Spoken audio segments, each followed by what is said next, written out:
Ihalo na natin ngayon yung ating salad. Fruit salad, I mean. Fruit cocktail. Buko. Ang ating kaong.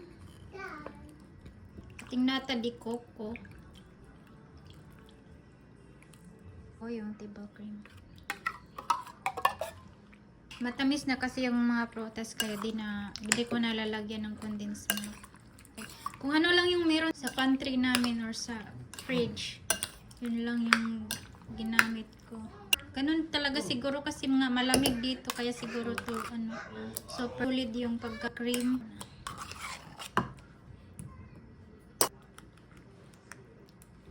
Yan, mukhang masarap siya. Tikman natin. Tama lang yung ano niya. Kahit walang condensed milk. Kasi matamis naman talaga yung mga prutas. Yummy.